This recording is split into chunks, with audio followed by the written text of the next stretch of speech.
Hello, everyone. Welcome.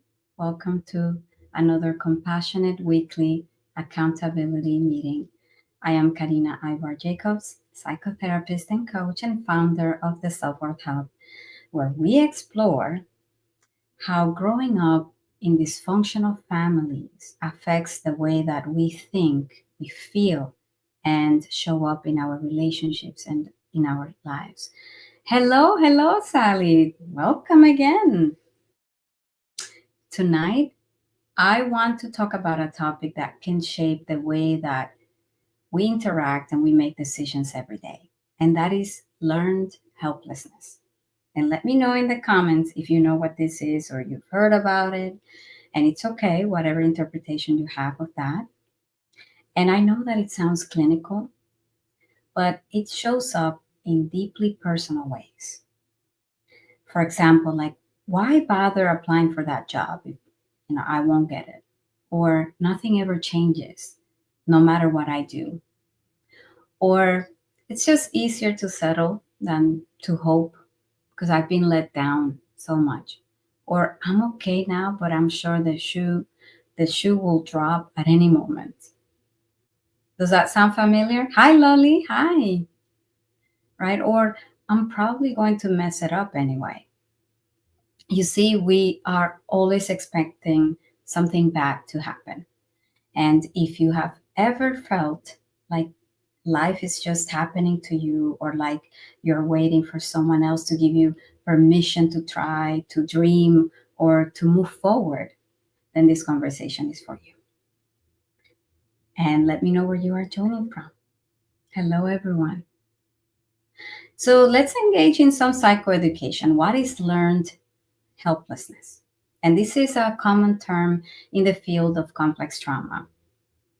Learned helplessness is a psychological state where a person feels powerless to change their circumstances, even when change is possible.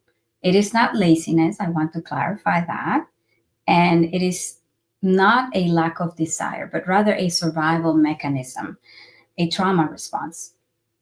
This term, it came from research in the 1960s when scientists observed animals who, after being exposed to repeated painful situations, they couldn't escape, and even stop trying, even when a clear path to safety was available. So now let's think about how that applies to children raised in emotionally neglectful or chaotic households. So I want to pause, and I see that Sally says, I used to, positive thoughts help. Absolutely. Thank you for sharing, Sally.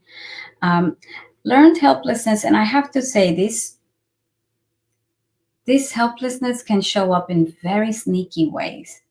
For example, you may not think that you are helpless, but sometimes you may be quick to give up on your dreams, on your own goals, and it's a state that you have learned from your family dynamics, and you even self sabotage in your everyday lives or goals after a while, and you fear being on the spotlight, you fear even success. I witnessed that multiple times within my coaching and therapy sessions with my members as well, where there is this pattern of, oh my gosh, I am doing well. And it's almost not consciously, not to blame you, but it's almost like you're looking for something to worry about and self sabotaging. And it becomes this self fulfilling prophecy. Let me know if that resonates. So, if you were ignored or punished when you spoke up, or told that your feelings were too much or you're too dramatic, and you were repeatedly shut down, dismissed, or gaslit, then you likely learned trying doesn't matter. Nothing will change. And eventually you probably felt, maybe I'm the problem. That happens often too. Let's see, I'm on the lookout in the comments. Does this resonate? Please let me know in the comments. I see, hi, Natalie. Hi. Natalie says, yup. Okay. So this is where learned helplessness becomes invisible and yet very powerful and embedded in our everyday lives. So it shows up when we underfunction in our adult lives, like procrastinating important tasks, avoiding new challenges that you know are instrumental for your success and you want to do it, but it's almost like something is keeping you from moving forward because it has to do with you. And you avoid, or you stay stuck in toxic jobs or relationships, right? So you stop setting goals because disappointment feels inevitable, or you do not ask for help because you have internalized that no one will come or care. Hi. Hi, Natalie. So, unfortunately, you also avoid decisions because you learned that choices don't matter or will not be respected. So, I want to give you an example that I hear often. For instance, it's like, I want to travel or start this project.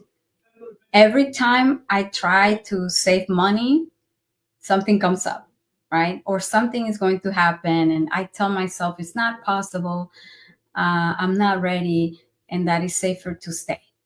But deep down, you know, I don't know if I believe I can live in a different life. And this is what I hear my clients and my members say. They want it, but they don't know that they deserve it even. So that's not laziness. That's grief. That's the pain of someone whose agency was taken from them too many times as a child. Does that resonate? Because I want to talk about why we internalize powerlessness. That is because as children, we have to make sense of our environment, especially when it is unstable. Our efforts to speak up, when our boundaries are ignored, we internalize a painful but protective message. It's better not to try than to be let down again. You see, learned helplessness becomes a way of avoiding the pain of failure, rejection, or abandonment. And that's why a lot of you may suffer from paralysis by analysis.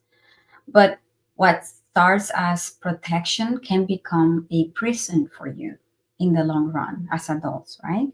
And the hardest part is that this belief system, it often feels like the truth, right? Comment I if this resonates. For instance, like I just don't have what it takes, or I don't know if I'll be good enough at it, or I've never been good at follow through, right? I'm too sensitive or too broken, too jaded. I hear that a lot, and it's painful to watch and to hear, right?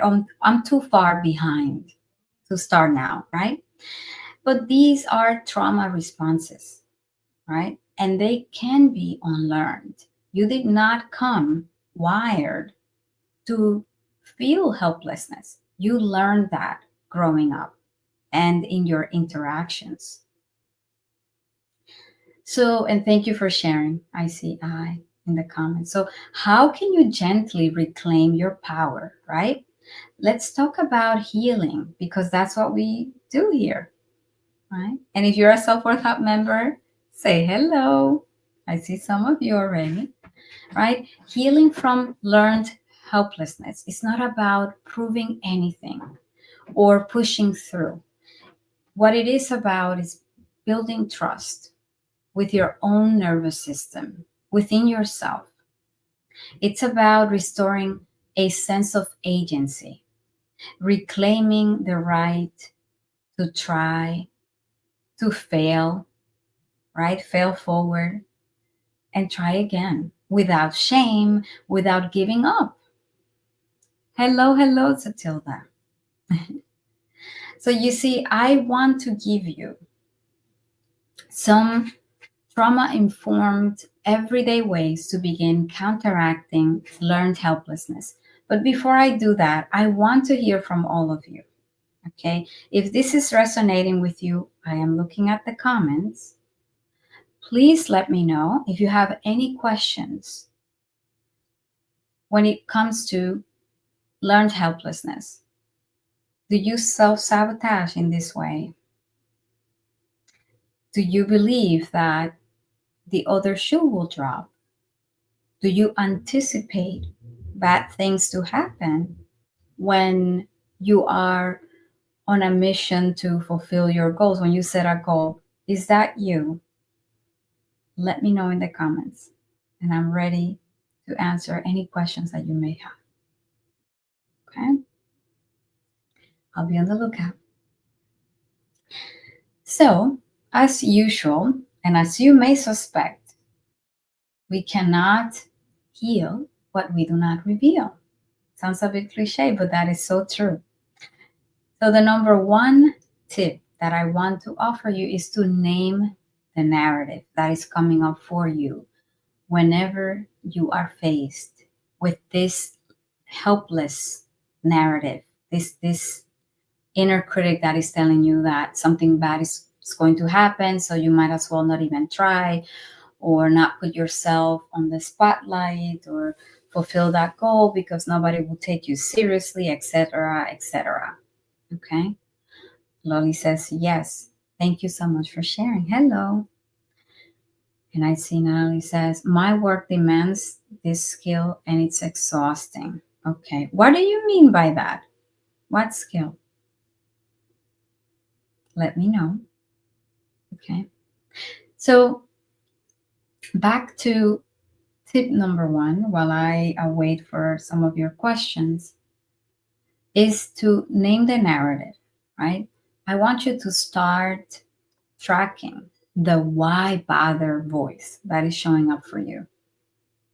Ask yourself, whose voice is this? When did I first feel this way?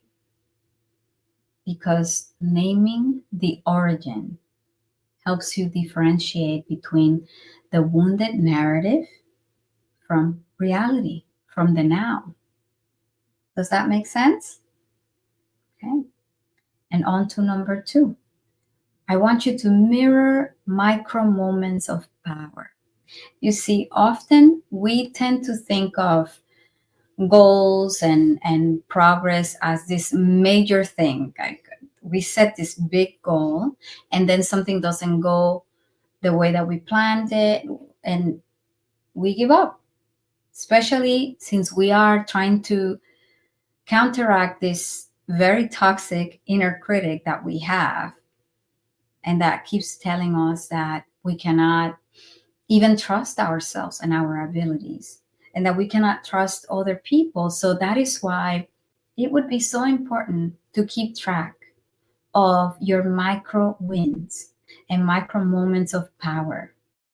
And I will further clarify what that is. I see a comment. I used to do that till one day I broke it and I love the outcome. Absolutely. Absolutely. And thank you for sharing that, Sally. I also want to emphasize, and I'll get to that, that sometimes we focus a lot on the outcome versus the process and the micro wins in that process, right?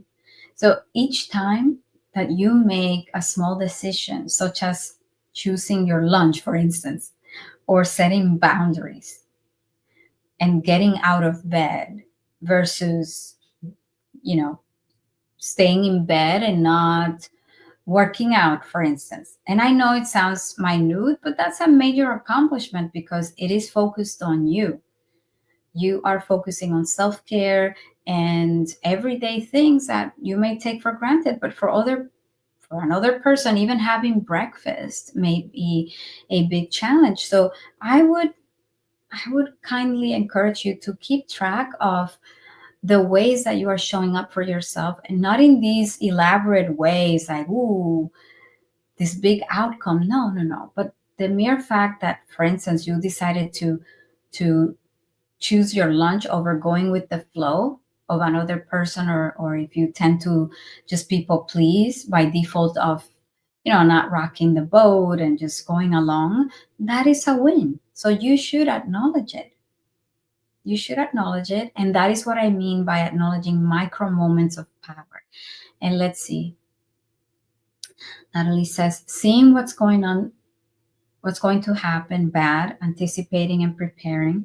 I learned these skills because of my childhood, not through mentorship. So it feels like I'm living like a terrified child between um, different parts of life. Okay, thank you. Thank you for sharing. Absolutely. And you don't deserve that.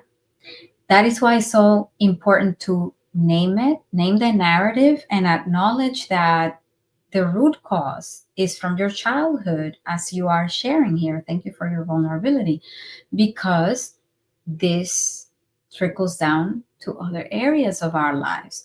And that is why acknowledging that we have agency now as an adult is so important. I want you to say to yourself, that was me taking care of me, and that counts. Whenever you do any acts, such as choosing your lunch, like I said, or getting out of bed, working out, or reading that book that you've been meaning to read that would help you in your personal and professional growth, that counts. Okay. So let me offer you number 3, and that is to reframe effort as courage and not outcome. And I'm glad, I see Sally mentioned like the outcome, that she loved the outcome. And I am so proud of you, Sally, for sharing, and that you did and prioritize that. While I'm also encouraging all of you here to acknowledge the effort. We tend to discount our efforts so much when we have this heightened critic, inner critic. So I want you to replace the question of, did I succeed, with, did I show up for myself? You see the difference? That shifts everything, because we shouldn't base our lives or our success based on metrics. We're not robots. We're not a business report. We have to actually acknowledge that in the process, it might have taken you a tremendous amount of courage to simply get out of bed sometimes, and that's okay. And then little by little, it is cumulative. You will yield results, because the more you learn to acknowledge the effort, you will focus in the process and not just the outcome. Because let me tell you, this is something I witness often. I'm on the lookout if you have any questions in the comments. But something that I witness a lot is how, people set this big goal, right? Then it happens, and then it's like back to zero. It's like, the adrenaline is gone. Whereas if we rewire and retrain our brains and our bodies to acknowledge the process, to acknowledge whether you showed up for yourself versus, whether you succeeded, whatever that looks like, it just trains your body and your nervous system, your brain, to appreciate the process. Because trying is no longer about proving your worth to anyone, but it is about honoring it. And I know that it's very hard for a lot of my clients and members, a lot of you here. And this is part of the reparenting process. Be compassionate with yourself. Number 4, I want you to try the 5% braver rule. Okay, what do I mean by this? The 5% braver rule means that one small step that feels slightly outside of your comfort zone, not 100%, not a total life change or major goal, but just 5% braver. That's the sweet spot where your nervous system safety and growth exists, right? So an example is you can choose to speak up in a meeting, even if you are nervous. But that is something like you don't have to choose, like, oh, yeah, I'm going to persuade everyone in a meeting. And I'm not just talking about work, but anyone. No, but the mere fact that you chose to speak up, that's 5% braver. You see, just like baby micro step. So the 5% braver rule um, applies to that in this way. For instance, you apply for the job, even if you think you will not get it, you put yourself out there. It's better than already making the decision of not applying because you definitely will not get it. But you are increasing your chances of getting a call back, an email back, or even that rehearsal of fixing your resume. That is being 5% braver. Do you get the point? Does that make sense? Let me know in the comments. Okay. Instead of going like all out and thinking, oh, I have to have it all. No, 5% braver. Or, share how you really feel with a safe friend, right? That is 5% braver versus you isolating. That's another example. And extra bonus for you if you're a Self Worth Hub member and you share with a fellow member. Okay, that is definitely progress towards being brave and vulnerable and honoring your worth. Does that make sense? Number 5, you know this, inner child reparenting. I want you to ask yourself, what would I have needed to hear when I was younger and scared to try? Say that to yourself now and daily with warmth. Try. You don't have to get it perfect. Absolutely not. You are allowed to try and still be lovable. And a bonus, if you haven't downloaded my Inner Child Reparenting Workbook and Meditation, the link is in the description below. Okay? You see, learned helplessness is not about you being perfect, and it is not your fault, but healing is your power and your decision now. You were conditioned to believe that your effort didn't matter, that your voice didn't count, and that your needs were maybe a burden. Okay. But every small act of effort, even a tiny risk, a little decision to keep going matters in this process. And you're not lazy, because I know a lot of you say, oh, I struggle, I don't follow through, I think I'm being lazy, or you're afraid of your own success. So please show your light to the world. Don't keep it to yourself. Don't be selfish. Don't keep it. So let me know if you have any questions, because we are approaching the end of our live stream. Okay.